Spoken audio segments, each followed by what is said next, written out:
Luego.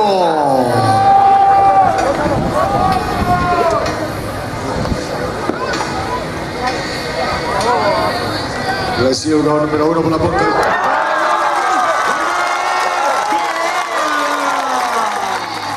Nous sommes à la piscine de Caen en 86 lors d'un tournoi. Les Bretons à l'attaque avec Nignol. Nignol qui donne pour Philippe. Philippe file au but et tire. Un tir qui heurte le montant du but normand. Hit the square and it's a go. That's one of the very few rules there are. The canoes are specially made for the job. 8 foot long and blunt-ended. Passing the plastic football can be done by any method available. The same goes for stopping a pass.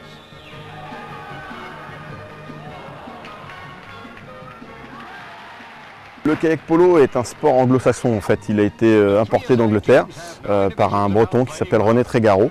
Il a découvert ça lors d'un tournoi à Crystal Palace par hasard. Il a ramené ça en France. Donc du coup le kayak polo sous sa première forme compétitive est apparu dans les années 1980. Voilà, et à partir de là il y a eu un gros développement, notamment en Normandie et en Bretagne, et ça s'est diffusé en France. Donc c'est un sport assez jeune. Le kayak polo c'est un sport collectif qui oppose deux équipes de 5 joueurs sur le terrain lors d'un match de 2 fois 10 minutes avec une mi-temps de 3 minutes.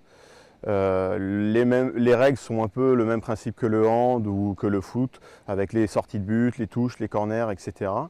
Par contre, on a une protection du joueur qui est assurée par différentes règles. On n'a pas le droit de percuter à 90 degrés un joueur, on n'a pas le droit d'attraper son bras, etc. Donc voilà, il y a des petites règles plus spécifiques. Mais voilà, l'idée globale est de toujours marquer un but de plus que l'adversaire à travers des systèmes de jeu assez différents. Je nous pose souvent la question si le kayak polo est un sport physique. Je dirais que c'est un sport physique comme la plupart des sports en général. Je mettrais moi plus un accent sur la technicité et la coordination motrice parce qu'on doit déplacer notre kayak, manipuler notre pagaie, gérer le ballon, gérer nos équipiers, les adversaires. Donc voilà, l'aspect coordination motrice me ressort plus en premier sur la discipline. Après le physique forcément il permet de faire la différence dans les duels, notamment à haut niveau.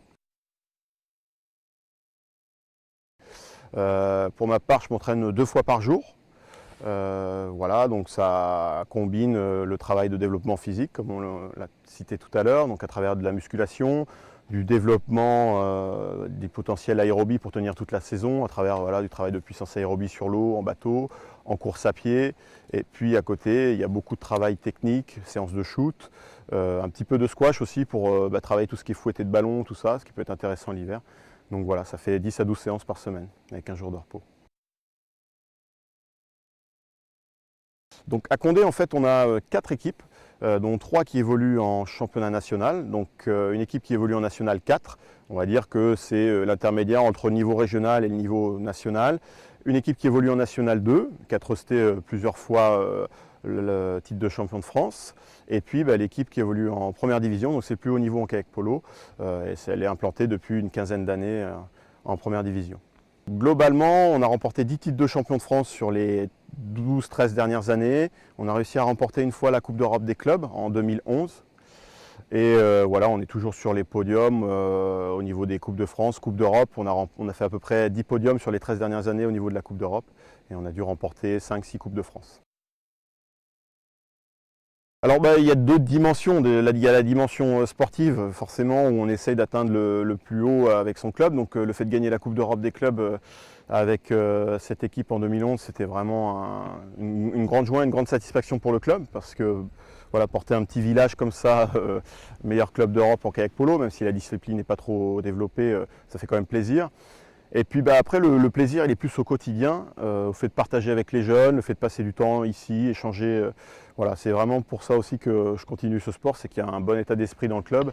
Et voilà, on ne rechigne pas à échanger avec les plus jeunes pour leur transmettre le témoin.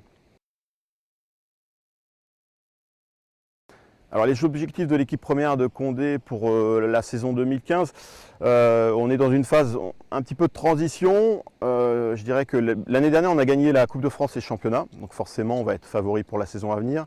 Cependant on a perdu un joueur majeur, François Barbet, qui était au championnat du monde l'année dernière. Donc ça reconditionne un petit peu, ça renivelle le niveau de l'équipe, donc ça veut dire que les plus jeunes vont devoir aussi avoir plus de temps de jeu et se prendre un peu plus en main.